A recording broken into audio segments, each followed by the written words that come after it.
Katakan kepada Anda, kalau ingin selamat dunia akhirat, maka kamu harus berpuasa 2 hari 2 malam tanpa buka, tanpa sahur. Ini mesti pengarang ini, bukan dari Rasulullah Shallallahu Alaihi Wasallam. Pokoknya kalau manusia yang biasa merasa berat, pasti bukan dari Rasulullah Shallallahu Alaihi Wasallam. Tapi kalau ada manusia kok merasa berat, harus curiga pada dirinya sendiri. Saya ini masih manusia apa sudah setengah buaya? Sebab ada orang ganteng sekali, tapi orang-orang membicarakan, hati-hati, dia ganteng tapi buaya darat. Nah, kalau buaya darat tentu saja tidak bisa mengikuti manusia seperti Rasulullah Shallallahu Alaihi Wasallam. Ada orang cantik sekali dibicarakan, awas, dia cantik tapi ular. Tentu saja kalau ular tidak bisa mengikuti Rasulullah Shallallahu Alaihi Wasallam. Pendek kata, kita cukup menjaga kemanusiaan kita. Kita enak sekali melaksanakan Islam itu, enak sekali. Tidak usah stres, tidak usah kejang-kejang, sedikit-sedikit takbir. Oh apa? Telinga kita jadi sakit. Biasa-biasa saja, santai saja. Agama kita itu santai. Anda baca Quran itu, Quran diturunkan lalitasko, bukan untuk memberatkan Anda sekalian, bukan. Rasulullah Shallallahu Alaihi Wasallam. Wah, ini saya mendalil. Biasanya kalau saya mau idul hasanah di mana-mana tidak pernah dalil. Tapi karena di Tangerang saya harus dalil. Soal takut sampai tanya dalilnya mana.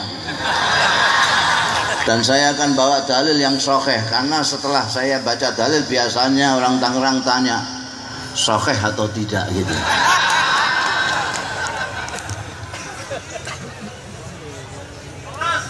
Jadi ada hadis sahih, ada, lihat di Bukhari ada, sampai lihat di Muslim ada. Sumbernya tidak lain istri tercintanya Rasulullah Shallallahu Alaihi Wasallam sendiri, Sayyidatina Aisyah binti Abi Bakrin. Itu hadisnya, sabda Rasulullah Shallallahu Alaihi Wasallam, Inna dina yusrun. Perhatikan redaksinya ini, tidak mengatakan ad-dinu yusrun, tapi inna dina, menggunakan inna. Inna ini adat untuk mengukuh, sungguh agama itu mudah. Bukan mengatakan agama itu mudah, sungguh agama itu mudah. Ini yang mengatakan pembawa agama itu sendiri, Nabi Muhammad Sallallahu Alaihi Wasallam. Silahkan Anda bantah. Ini Rasulullah sendiri yang menyabdakan Inna dina. Tapi wala yusaddad-din illa ghalabah. Kalau ada orang yang mau memberatkan agama yang mudah ini, dia akan kewalahan. Jadi kalau sampean mau memberatkan, sampean yang kewalahan, sampean yang stres, bisa stroke sampean. Tapi kalau sampean tidak memberatkan, agama itu mudah. Kalau dalil hadis kurang, saya kasih ayat Quran. Dalil terus saya ini. Allah berfirman di Al-Quran, tidak hanya yuridullahu bikumul yusra, tidak. Tapi diteruskan, yuridullahu bikumul yusra wala yuridu bikumul usra. Dikukuhkan lagi, seperti inad dinada. Ini dikukuhkan, yuridullahu bikumul yusra wala yuridu bikumul usra. Allah menghendaki kamu gampang, enak, tidak sulit. Wala yuridu bikumul usra, dan Allah tidak menghendaki kalian sulit. Ini kan sudah pol. Tidak hanya mengatakan Allah menghendaki kamu ringan, enteng, ditambah Allah tidak menghendaki kamu kesulitan. Jadi kamu kalau merasa sulit itu mesti salah guru sampean. Iya. Ini Quran sama hadis yang saya bawa ini. Masa ke Tangerang ngomong enggak pakai dalil. Ini dalilnya hadis. Ya.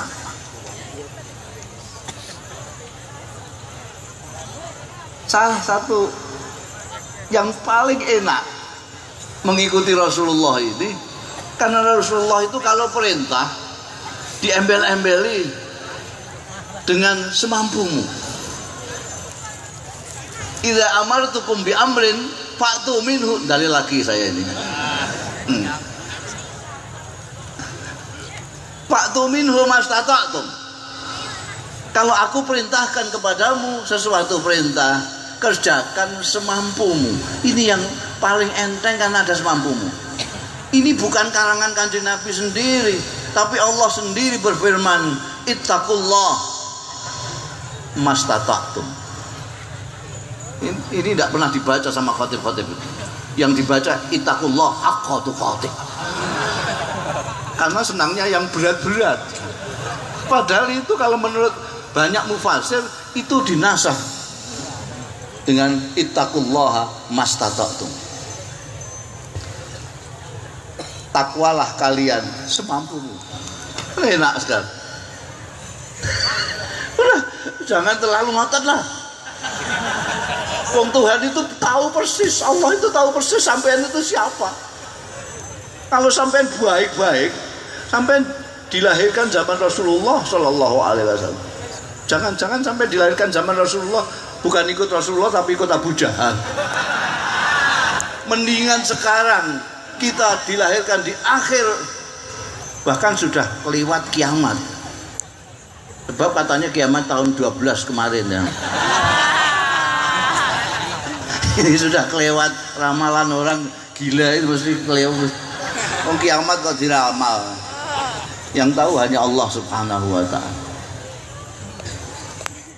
Ikut Kanjeng Nabi Muhammad itu Allah sudah tahu lah, potongan kita itu sudah tahu. Orang sepatan ikut Rasulullah itu kan sudah luar biasa, teman. Sudah la ilaha illallah. Allah itu syakur. Tahu Anda syakur itu? Nggak tahu bahasa Indonesianya yang tepat apa syakur itu. Kalau manusia syakur itu manusia yang pandai berterima kasih, itu syakur. Tapi kalau Allah, ini asma Allah, nama Allah itu syakur.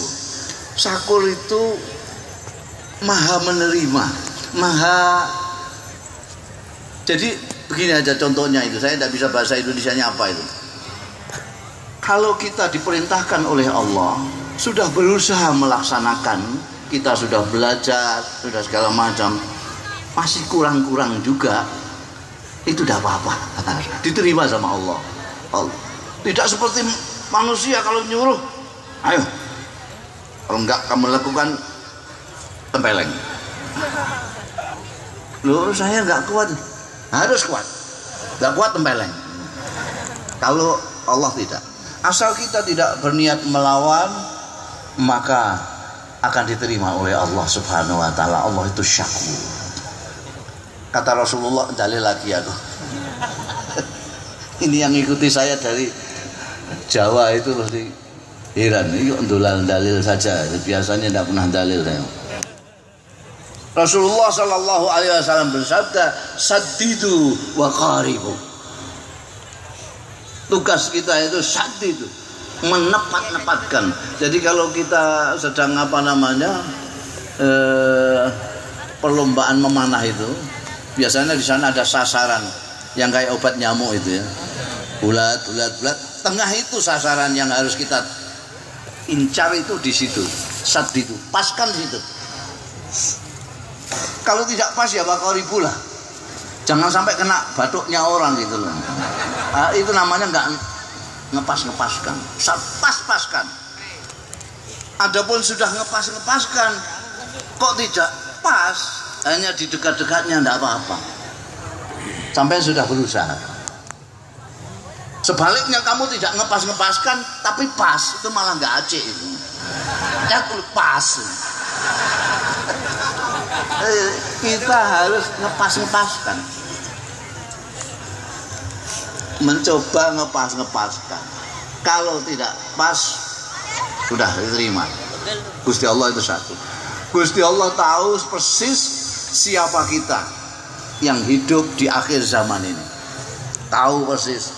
Dan tidak usah ngotot, tahu.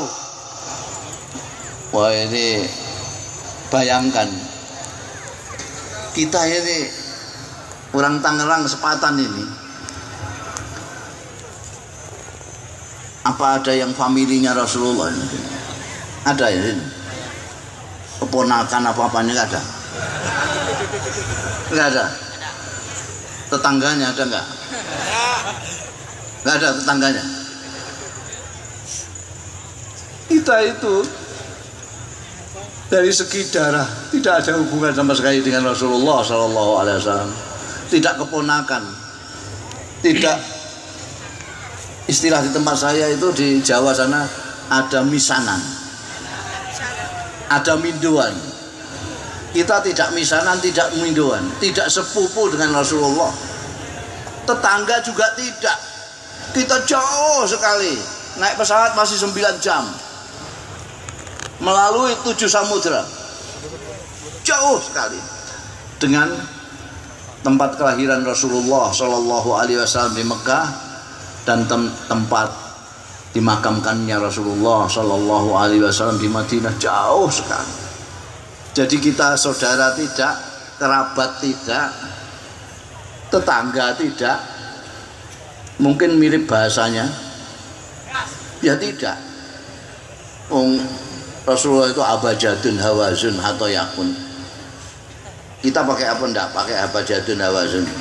Kalau di Jawa pakai hono coroko dodo sawolo, monggo botongo. Kita enggak punya dot, enggak punya ain. Rasulullah afsahuman nataqa bid-dot. Kita tidak bisa bilang dot, karena itu Ramadan banyak yang mengatakan ramplan, murtado, murtolo, ridho, rilo. Jadi dari segi kerabat tidak, tetangga tidak, bahasa tidak, mungkin tampangnya malah jauh sekali. Rasulullah itu hidungnya mancung, indah sekali, matanya besar dan indah sekali. Mungkin kulitnya juga tidak. Rasulullah itu kulitnya putih kemerah-merahan. Kalau kena sinar matahari menjadi kemerah-merahan. Kita kulitnya sawo bosok, jauh sekali. Saudara tidak, kerabat tidak, tetangga tidak, tampang tidak, bahasa tidak. Pokoknya sama sekali tidak ada mirip-miripnya. Kita ikut Rasulullah itu tidak ada mirip-miripnya sama sekali. Kok ikut Rasulullah itu gimana? Asal usulnya. Padahal ada orang, dia itu paman cer, bahasa Jawa itu paman cer, paman betul, karena dia saudaranya ayahnya Rasulullah Shallallahu Alaihi Wasallam, tetangga pet. Di sini rumahnya, di sini dia rumahnya dia. Kulitnya putih kemerah-merahan. Kalau marah mukanya merah semua. Bahasanya sama dengan Rasulullah Shallallahu Alaihi Wasallam. Tetangga dekat sekali, masih paman betul. Dia saudaranya Sayyidina Abdullah, ayahnya Rasulullah SAW. Orang ini bukan hanya pamannya Rasulullah, bukan hanya tetangganya Rasulullah, bukan hanya kulitnya sama dengan Rasulullah, tapi dia berbesanan dengan Rasulullah, anak dua. Udah kurang apanya ini? Orang ini berbesanan dengan Rasulullah Sallallahu Alaihi Wasallam. Dua putri Rasulullah dikawin dengan dua orang anak laki-lakinya. Oh, sudah top itu. Sudah paman, tetangga dekat, berbesanan, anak dua. Orang ini ketika diajak Rasulullah Shallallahu Alaihi Wasallam untuk hanya menyembah Allah Subhanahu Wa Taala, bukan hanya tidak seperti sampean yang langsung asyhadu alla ilaha illallah wa asyhadu anna Muhammadar Rasulullah. Dia malah memaki Rasulullah Shallallahu Alaihi Wasallam. Sampai sepatan Tangerang, tidak tetangga, tidak mirip, tidak famili, tidak nempel apa-apanya, ikut Rasulullah. Ini ada orang tetangga dekat, paman dan besanan, dua orang anak laki-lakinya dua dikawinkan. Sayyidatina Ummi Kulsum dan Sayyidatina Ruqayyah putri Rasulullah Sallallahu Alaihi Wasallam. Begitu diajak, yang mengatakan abban laka ya Muhammad alihada jabatan, dia memaki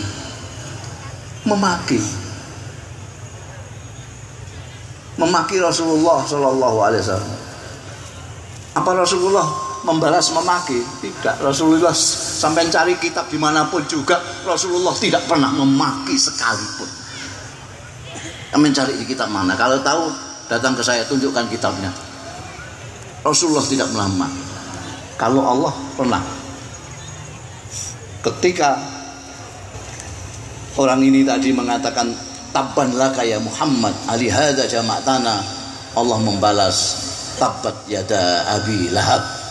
Namanya Abi Lahab, sudah kenal.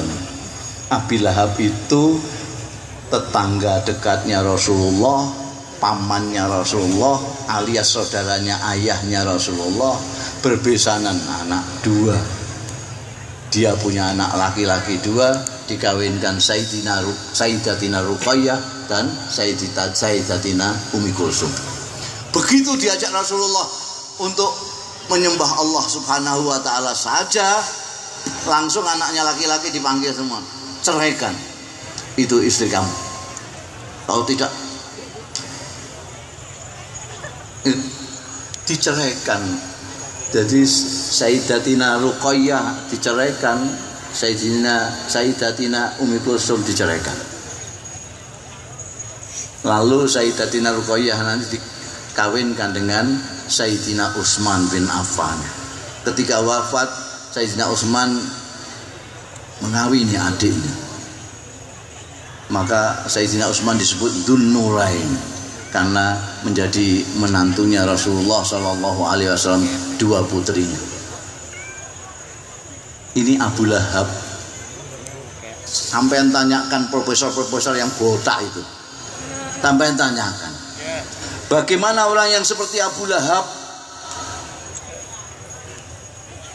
Bukan hanya dia tetangga dekat, bukan hanya paman, bukan hanya berbesanan anak dua, tapi orang yang paling gembira, paling bahagia ketika Rasulullah Shallallahu Alaihi Wasallam lahir di dunia ini. Ini Abu Lahab. Kenapa tidak iman kepada Rasulullah? Sementara orang sepatan Tangerang yang tidak mirip apa-apanya, tidak tetangga, tidak saudara, tidak famili, mengikuti Rasulullah. Tanyakan kepada profesor-profesor yang botak-botak itu, bagaimana jawabannya kira-kira? Tidak bisa jawab dia. Bagaimana orang yang seperti Abu Lahab tidak mau iman sama Rasulullah, bahkan memaki, sementara orang-orang Tangerang ikut Rasulullah Sallallahu Alaihi Wasallam? Tidak akan bisa jawab. Kalau sampean tanyakan kepada saya, jawabnya mudah. Apa? Ya karena Allah menghendaki begitu. Allah itu maha semau gue. Allah itu maha semau gue.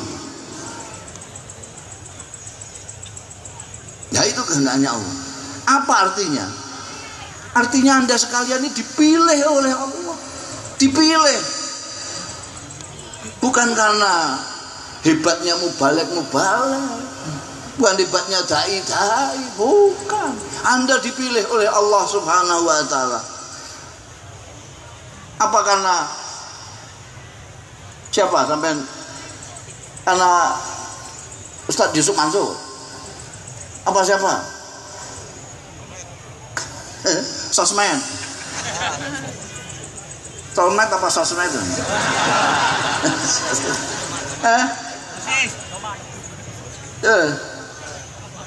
Apa sebab siapa? Tidak, itu kehendak Allah Ta'ala. Kalau karena mubalek, coba mubalek suruh mengislamkan Abu Lahab kalau bisa. Rasulullah Shallallahu Alaihi Wasallam afsahu man fil ardh, paling fasih, paling enak-enaknya. Rasulullah itu, ya Allah, jangankan kok berbicara, belum berbicara orang sudah senang sekali memandangnya itu. Rasulullah itu mengajak dengan tersenyum, mari silahkan kalau mau, kalau tidak mau ya sudah. Rasulullah Shallallahu Alaihi Wasallam, Abu Lahab itu diajak oleh Rasulullah yang begitu itu mencaci. Jadi mencaci itu sunnahnya Abu Lahab.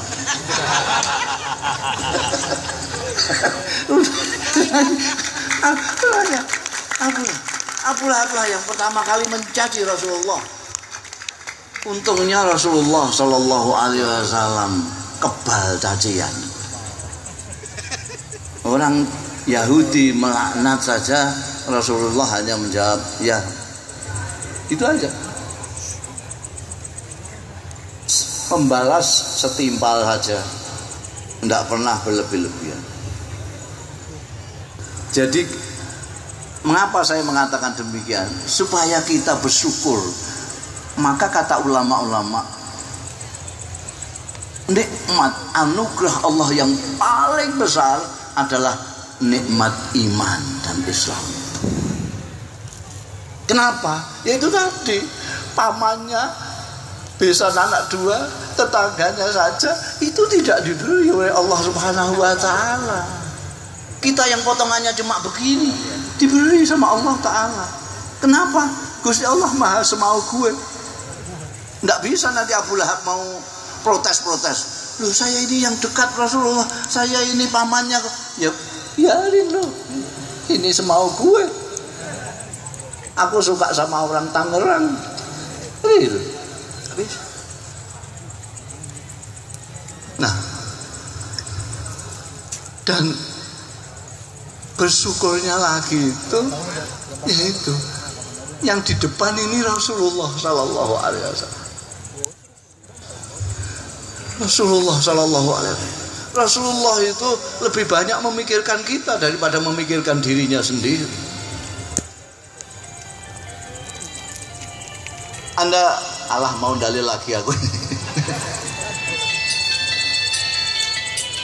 Saya akan ngambil saja Rasulullah itu dari Quran saja lah, dari Quran dan dari sirah sendiri, supaya Anda sebagai umatnya ini yakin dan tahu persis siapa sih pemimpin agung Anda itu.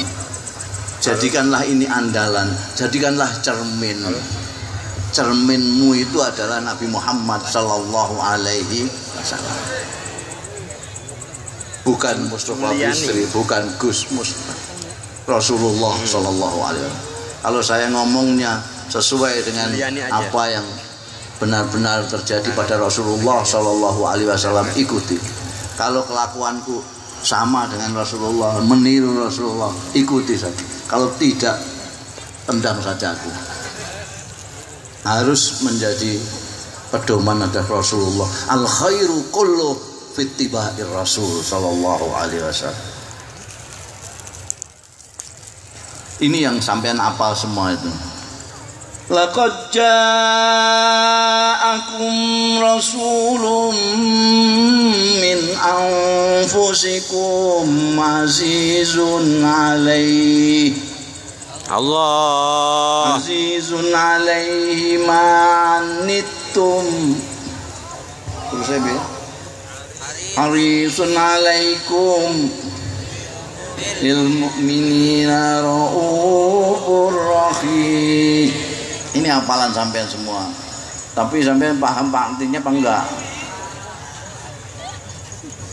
Ini kalau terjemahan Quran Depak, insya Allah sampean tidak paham. Terjemahan Depak ini. Sungguh telah datang kepadamu seorang rasul dari antaramu yang berat terasa baginya penderitaanmu. Sampai di sini paham kamu? Paham sampai? Makanya sampai kalau ingin melihat Quran, mengajilah tafsir Al-Quran. Jangan cukup dengan terjemah Depak. Anda nggak paham. Sungguh, saya ulangi lagi, masa nggak paham? Sungguh telah, ini bahasa Indonesia loh ini. Sungguh telah datang kepadamu, laqad ja'akum rasulun min anfusikum azizun alaihi ma'anittum harisun alaikum bil mu'minina raufur rahim. Sungguh telah datang kepadamu seorang rasul dari antaramu yang berat terasa baginya penderitaanmu. Sampai sini paham? Masih sulit.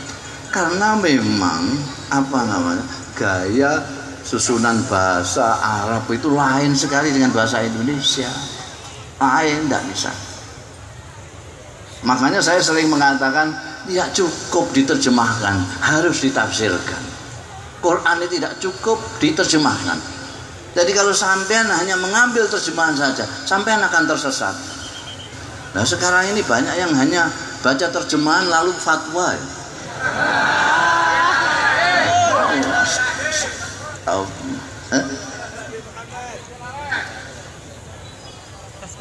Coba ini diangkat. Wah, berat terasa bagiku.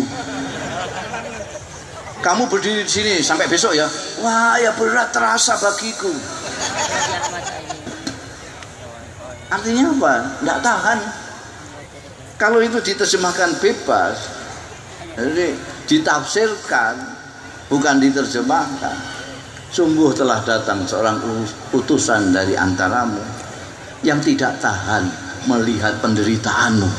Jadi ciri dari Rasulullah Shallallahu Alaihi Wasallam paling utama adalah tidak tahan melihat penderitaan umatnya. Azizun alaihi ma'anittum. Rasulullah tidak tahan melihat penderitaan umatnya. Umatnya lapar, beliau pucat. Umatnya berkeringat, beliau capek menggigil. Umatnya kelaparan, beliau ikut merasakan. Azizun alaihi ma. Makanya saya mengatakan, siapapun yang mana, siapapun, kiai, ulama itu beda. Saya lebih suka menggunakan kiai karena itu istilah budaya. Saya tidak peduli apa dia punya ilmu banyak atau sedikit.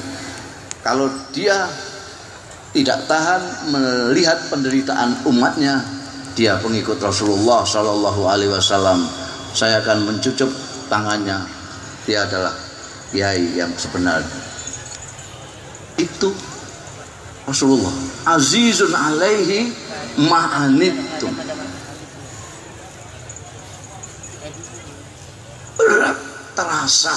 Berat terasa bagi Rasulullah Shallallahu Alaihi Wasallam penderitaanmu. Itu artinya Rasulullah tidak tahan melihat penderitaan. Seorang sahabat Ahlus Suffah. Ahlus Suffah itu orang yang tuna wisma, tidak punya rumah, tidurnya di masjid.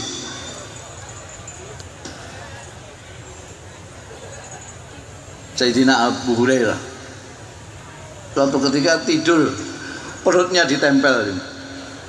Ketahuan Rasulullah, ngapain kamu tiduran perutnya ditempel? Enggak mau ngaku dia. Enggak ada apa-apa Rasulullah.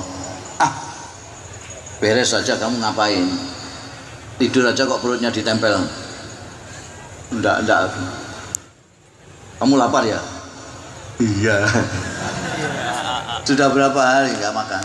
Sehari semalam Rasulullah. Oh, hampir sama dengan aku. Aku 2 hari 2 malam.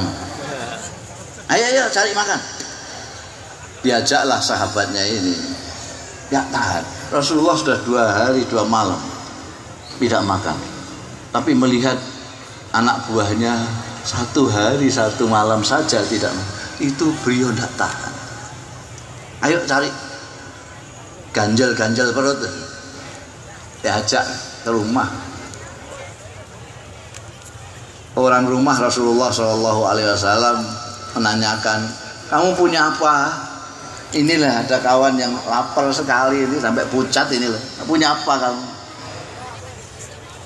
Itu istri Rasulullah SAW hanya menunjukkan 1 botol, isinya hanya separuhnya. Tidak ada apa-apa Rasulullah, cuma ini. Ya udah, itu lumayan untuk ganjel.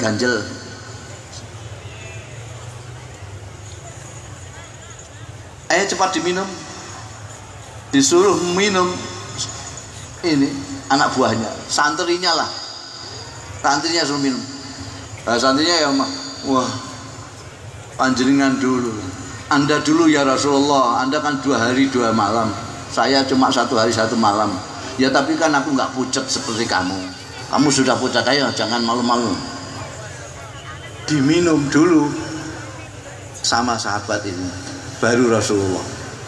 Coba kalau saya 2 hari 2 malam tidak minum, tidak makan, santri saya 1 hari cuma tidak makan, ada beginian, oh tak tenggak duluan dong.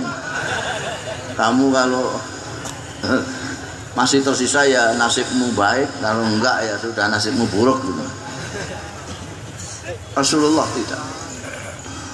Kalau Rasulullah SAW melintasi jalan, lalu ketemu dengan orang yang jalan kaki, selalu dibonceng. Ada suatu ketika Rasulullah itu naik bigol. Bigol itu binatang hibrida, persilangan antara kuda dengan keledai, itu bigol. Rasulullah naik itu.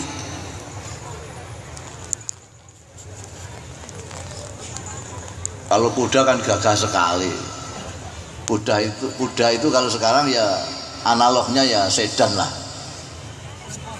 Kalau ini bigol, ini sepeda motor gitu.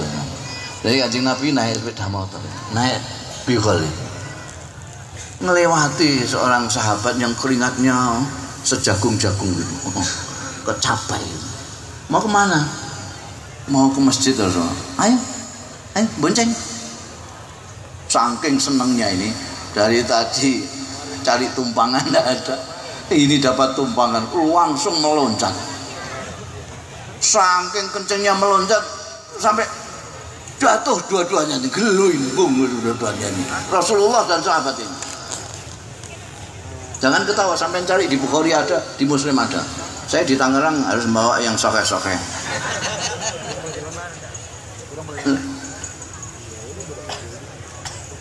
Sekarang saya naik mobil, lihat sampean jalan, saya mengatakan saya duluan ya, itu sudah paling top.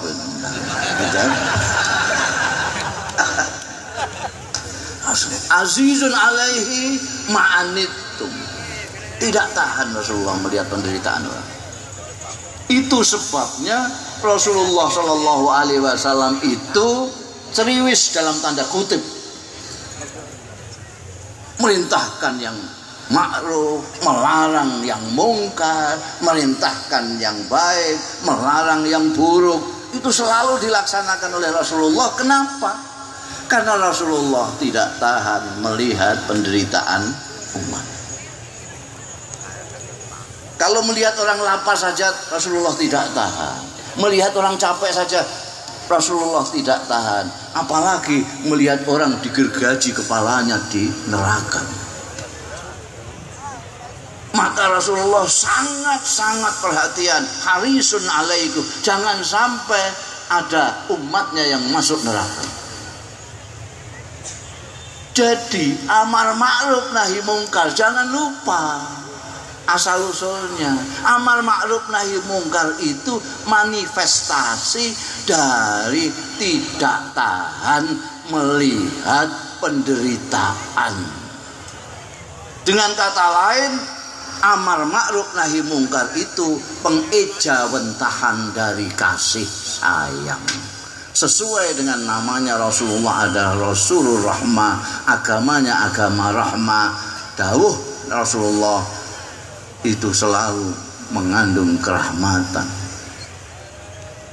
Kalau ada orang amar ma'ruf nahi mungkar tapi dasarnya kebencian, bohong gitu aja, bukan dari Rasulullah. Kalau amar ma'ruf nahi mungkar kasih sayang. Sekarang sampean perhatikan, misalnya sekarang ini ada anak kecil naik pohon, hujan-hujan naik pohon, itu ada beberapa orang lain-lain reaksinya itu. Ini ada orang sepatan ini, anak kecil manjat pohon, hujan-hujan manjat pohon. Terus ini ada orang Jakarta lewat. Nah, kira-kira bagaimana? Melihat ini bagaimana? Paling dia hanya dibatin, ini anaknya siapa? Hujan-hujan begini kok manjat pohon, jatuh nanti mecedek jadi. Paling begitu. Dia tak kenal ke apa, dia orang Jakarta, lewat di Tangerang, lihat ya. Ini satu. Yang kedua, tetangganya. Kira-kira sama dengan orang Jakarta tadi kan? Reaksinya beda. Dia kenalin. Loh, Dul, hujan-hujan kok manjat? Tak beritahukan bapakmu loh. Ayo turun. Nggak turun ya nggak apa-apa, bukan anak saya saja ya, tetangga lewat aja, pokoknya saya sudah beritahu. Yang ketiga, bapaknya Dul, kira-kira sama dengan orang Jakarta tadi atau sama tetangganya? Wah, ini gualaknya loh. Dul, kamu gimana kamu manjat pohon hujan-hujan? Ayo turun. Ini apa? Yang keempat, ibunya Dul sedang goreng tempe, ibunya Dul diberitahu, itu anakmu itu loh manjat pohon. Iya, wali. Tempe ditinggal gosong, tak peduli, pokoknya ngejar anaknya ini. Tidak hanya ngomong, Dul turun, enggak, ditangkap kakinya, ayo turun Dul, turun. Kenapa berbeda-beda?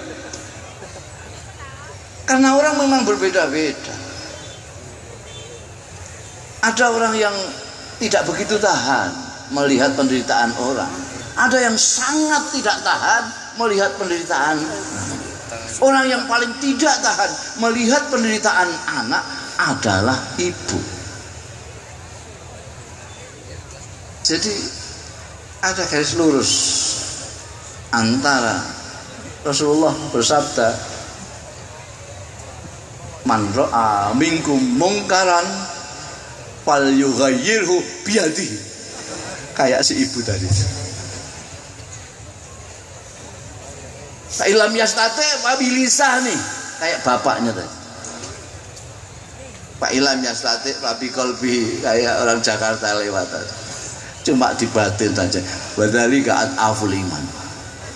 Jadi ada garis lurus antara amal ma'ruf nahi mungkar. Semangat amal ma'ruf nahi mungkar ini dengan besarnya kasih sayang orang. Semakin sampean berkasih sayang, semakin Anda beramal ma'ruf. Bukan kok semakin benci sampean amal ma'ruf nahi mungkar, tidak mungkin. Kalau benci biarkan saja ke neraka, ngapain? Biar terbakar di neraka. Sampean lihat saya, Di sini nih ada hitam-hitam angus itu. Angus apa tahu bahasa sini? Itu yang pantatnya periuk yang habis dibuat mana nih? Ada arang di sini hitam ya. Sampean belum kenal sama saya pada waktu itu. Sampean lihatin saya begini. Kira-kira sampean bagaimana? Sampean cuma batin di sampean batin saja. Bil qalbi. Ini orang mana ini? Bikin kumis saja kok sebelah. Paling begitu.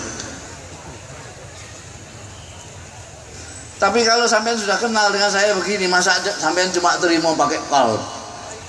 Kan enggak, sampean Gusmus tadi bercermin enggak sebelum berangkat tadi. Kenapa? Itu loh. Wah, Masya Allah, terima kasih, saya akan berterima kasih sekali karena teguran Anda menunjukkan Anda perhatian sama saya, berkasih sayang kepada saya. Kalau istri saya yang lihat itu, tidak hanya bilang seperti Anda, dia langsung gini pakai biliar, malu-maluin buang. Rasulullah Shallallahu Alaihi Wasallam itu kasih sayangnya kepada umat itu luar biasa.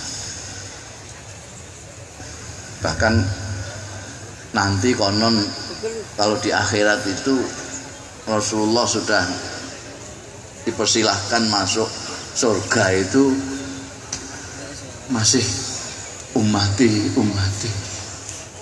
yang ditanyakan umatnya, umat saya di Tangerang masuk semua enggak? Datang ke semua ikut di belakangku apa enggak? Rasulullah itu bersabda, kullu ummati yadkhulunal jannah, semua umatku masuk surga. Kok aminnya bukan doa? Kalau doa itu amin. Ini sabda Rasulullah.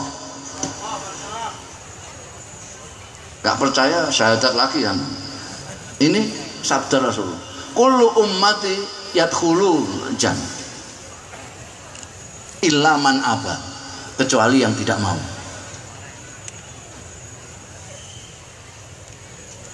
Lu kok tidak mau? Masa ada orang tidak mau masuk surga? Masuk surga itu yang di depan sendiri Rasulullah Shallallahu Alaihi Wasallam. Kalau sampean mau, ya ikut Rasulullah. Kalau sampean jalan sendiri ke sana ya nggak masuk surga sampean. Kalau mau ikut masuk surga, ikut Rasulullah. Jadi orang yang tidak mau ke surga itu artinya orang yang tidak mau mengikuti Rasulullah Shallallahu Alaihi Wasallam. Jadi sampean tenang saja, masuk surga, masuk surga. Sampean kan mau ikut Rasulullah, mau kan? Iya. Mau. Jangan mau-mau saja, yang sampean ikuti apanya? Ramahnya, akhlaknya, apanya? Kalau sampean akhlaknya, maka tidak hanya sampean masuk surga, tapi sampean di dekat Rasulullah Sallallahu Alaihi Wasallam. Nah, yang paling dekat dengan Rasulullah Sallallahu Alaihi Wasallam nanti adalah orang yang paling baik akhlaknya, bukan yang paling banter suaranya.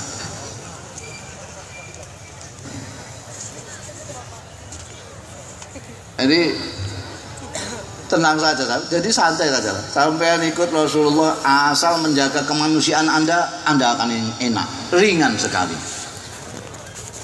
enak sekali. Jadi makanya saya awali tadi bagaimana kita harus bersyukur mengikuti Rasulullah. Karena kalau kita mengikuti Rasulullah, kita pasti surga, pasti di surga. Dan mengikuti Rasulullah itu sangat enak sekali karena Rasulullah manusia dan kita manusia. Syaratnya tinggal kita harus menjaga kemanusiaan kita. Manusia itu kalau tangannya sini sudah minuman, di sini sudah makanan, ini pisang, ini minuman. Coba sampean tawari jambu apa-apa. Dia akan mengatakan terima kasih, cukup kan begitu. Karena tangannya sudah habis. Berbeda dengan monyet. Monyet itu tangannya sudah ada pisang, di sini ada roti, sampai kasih jambu, kakinya maju. Ada manusia yang seperti monyet. Yang serakahnya seperti itu, tangannya sudah habis, kakinya maju. Kalau yang seperti begini ya sulit mengikuti Rasulullah Sallallahu Alaihi Wasallam. Ikut saja seperti mana? Ikut saja. Anda lihat saja, semua perintahnya apa yang berat? Syahadat, Anda semua sudah syahadat semua. Enak sekali syahadat itu. Dan sekarang ini orang kok tidak syahadat, itu diketawakan oleh dunia. Karena ilmu pengetahuan sudah ikut membuktikan. Kalau dulu belum paham, sekarang paham semua bahwa ada Allah Subhanahu wa taala pencipta alam. Orang yang tidak syahadat itu hanya gengsi saja seperti Abu Jahal. Abu Jahal itu sebetulnya percaya sama Muhammad tapi gengsi. Orang sekarang kalau tidak ikut ya gengsi. Jadi enteng syahadat, salat. Salat itu enteng apa berat? Salat sampean itu saya kira tidak ada 5 menit. Kalau nggak percaya salat isya saya tungguin sini. Tidak ada 5 menit. Apalagi yang langganan Inna Ataina sama Kulhu.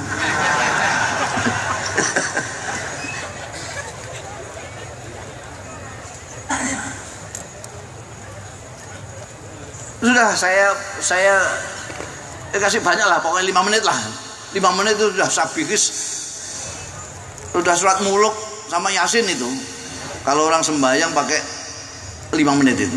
Sudah saya kasih sampean itu 5 menitan. Jadi 5 waktu berapa itu? 25 menit. Tidak ada setengah jam. Bandingkan dengan ketika Anda iktikaf di depan TV.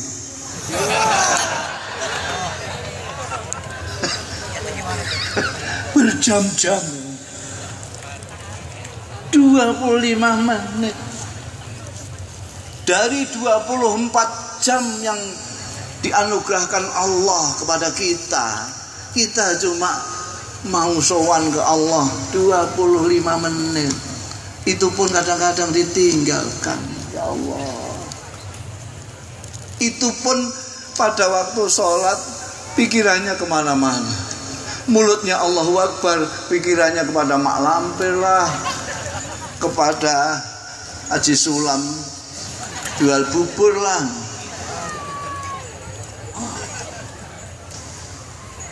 Hanya 5 menit.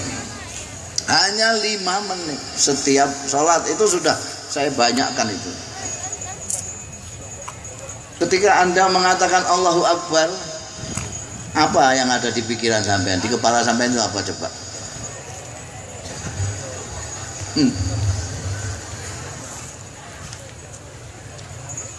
Apa yang ada di kepala Anda ketika Anda mengatakan Allahu Akbar? Sedikit-sedikit Allahu Akbar. Pak Bupati juga takbir. Apa yang ada di kepala Anda apa ketika mengatakan Allahu Akbar? Apa? Apa? Maha besar. Sebesar apa? Sebesar apa? Besar mana dengan pengajian Akbar? Dengan istighosah Akbar?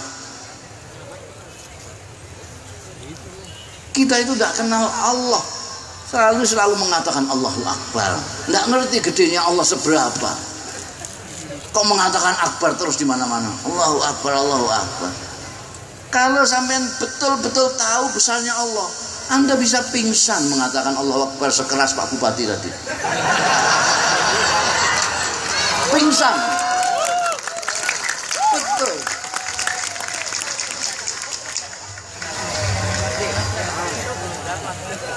Ini saya dulu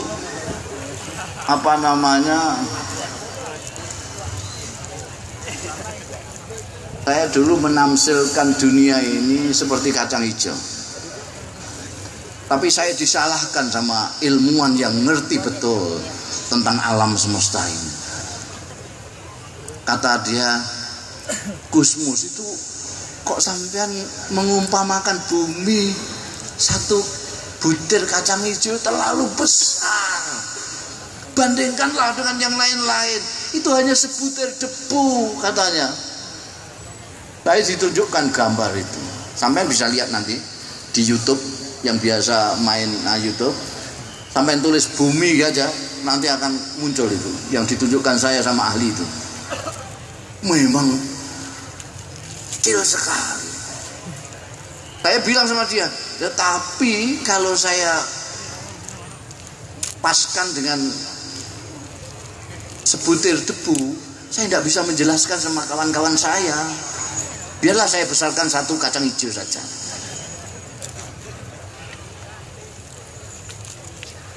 Sampai sekarang ini di mana ini? Sepatan. Dusunnya apa sini nih? Sepatan ya. Sampean ini sekarang di Sepatan. Kecamatan Sepatan. Kabupaten Tangerang. Provinsi Banten. Banten termasuk Indonesia. Masuk Jawa. Termasuk Jawa Barat enggak? Termasuk Jawa Barat. Jawa Barat termasuk Jawa. Jawa termasuk Indonesia. Indonesia termasuk ASEAN. Ya kan? ASEAN termasuk Asia. Asia itu hanya salah satu daratan di antara daratan-daratan yang namanya dunia ini. Ada daratan Amerika, ada daratan Eropa, ada daratan Afrika, ada daratan Australia, ada daratan Asia. Di daratan Asia itu ada yang namanya ASEAN. Di ASEAN itu ada yang namanya Indonesia. Di Indonesia itu ada yang namanya Jawa. Jawa itu ada yang namanya Jawa Barat. Jawa Barat itu ada yang namanya Provinsi Banten. Provinsi Banten itu ada yang Kabupaten Tangerang. Kabupaten Tangerang itu ada yang Kecamatan Sepatan. Sepatan itu ada yang Desa Sepatan. Sampean di situ. Udah? Bumi yang ada daratannya sekian tadi itu, yang bulat, digambar bulat itu di alam semesta sana bukan hanya ribuan, juta. Ada yang besarnya 2 kali bumi, ada yang besarnya 6 kali bumi, ada yang besarnya 600 kali bumi, ada yang besarnya 6.000 kali bumi, ada yang besarnya 60.000 kali bumi, ada bertebaran di sana itu. Sehingga kalau di gambar peta itu hanya setitik debu, tapi saya besarkan satu kacang hijau supaya bisa saya pegang untuk menunjukkan ke Anda sekalian. Sekian. Jadi bumi kita nanti lihat sendiri di YouTube itu kalau ingin pasnya. Saya akan gambarkan agak besar satu kacang hijau. Pertanyaannya sekarang, di manakah Tangerang dalam kacang hijau itu? Ada. Jangankan Tangerang, jangankan Banten, jangankan Jawa Barat, jangankan Jawa, jangankan Indonesia, jangankan ASEAN, jangankan Asia, nggak kelihatan. Makanya saya ketawa kalau ada orang sombong, congkak, tinggal di kacang hijau, congkak itu. Tuhan itu tidak hanya gintes kamu, sak kacang hijaunya juga mudah sekali. Jangan sombong, namanya di kacang hijau. Sampean kita ini tinggal di kacang hijau itu sudah saya besarkan supaya kelihatan sampean. Di sini nih loh sampean bersama 7,5 miliaran manusia. Jadi kalau semuanya bambung semua, tidak syarat semua, Tuhan sama sekali tidak rugi. Belas tidak rugi. Mau malaikatnya Allah itu triliunan, yang sembahyang pekerjaannya sembahyang taat, sujud taat, tasbih taat. Jangan sombong jadi manusia ini. Mentang-mentang dikasih oleh Allah Subhanahu wa taala, difirmani oleh Allah taala. Allah berfirman kepada manusia itu karena kemurahan Allah, bukan karena kebesaran kita. Kita kecil sekali. Kalau kita mengatakan Allahu Akbar, tidak tahu besarnya Allah, kita maknani Allahu Akbar itu aku kecil sekali. Aku kecil sekali. Supaya jangan sombong orang itu. Kalau Allahu Akbar kok sambil begini-begini. Sombong. Wah, itu nggak ngerti maknanya ini. Orang mengatakan dulu banyak ulama sufi-sufi itu yang begitu sembahyang Allahu Akbar semaput itu banyak sekali. Langsung pingsan itu karena mengingat itu. Ya Allah, saya di kacang hijau bersama 7 miliar. Allah kok berkenan berfirman kepadaku. Allah kok memilih aku, memilih jenisku manusia dari yang lain-lain untuk diutamakan. Kalau Anda betul-betul di pikiran Anda itu pas mengatakan Allahu Akbar, tahu persis seberapa besarnya Allah, Anda tidak akan berani memandang langit. Tidak berani Anda mengecilkan makhluk-makhluknya Allah. Tidak akan Anda itu sewenang-wenang terhadap hamba-hamba Allah. Makanya saya di mana-mana bilang, kenalilah terlebih dahulu Allah kalau ingin menyenangkan Allah. Saya ulangi lagi, kenalilah Allah kalau Anda ingin menyenangkan Allah. Kalau ingin mencari ridhonya Allah, kenalilah Allah. Kalau Anda tidak kenal Allah lalu ingin menyenangkan Allah, bagaimana caranya? Sampai mau menyenangkan istri saja harus mengenal istri. Ada suami yang saking cintanya, jadi semangat menyintai istrinya melebihi cintanya sendiri. Cintanya kepada istrinya luar biasa, tapi tidak kenal. Entah bagaimana dulu kawin itu. Apa memang dikawinkan orang tua gitu saja? Apa karena melihat foto di Facebook apa bagaimana? Begitu cintanya, tapi tidak kenal. Saking cintanya, begitu lihat ada rok sepan warna merah menyala, langsung dibeli, harganya 1 juta untuk kekasihku yang kucintai. Dikasihkan istrinya, oleh istrinya dibuat ngelapin sepeda. Mengapa? Karena ternyata istrinya paling tidak suka dengan warna merah, apalagi sepan. Jadi alih-alih kita itu ingin menyenangkan Allah Ta'ala, tapi ternyata Allah murka kepada kita, na'udzubillah min dzalik. Maka kita harus mengenal Allah. Kalau mengenalnya bagaimana? Ya belajar dari Rasulullah Sallallahu Alaihi Wasallam, dari Al-Quranul Karim. Tapi belajar ngaji, jangan baca terjemahan. Dipak. Kenal. Awalu wajibin itu kata kitab kuning itu ma'rifatullah. Kenal Allah.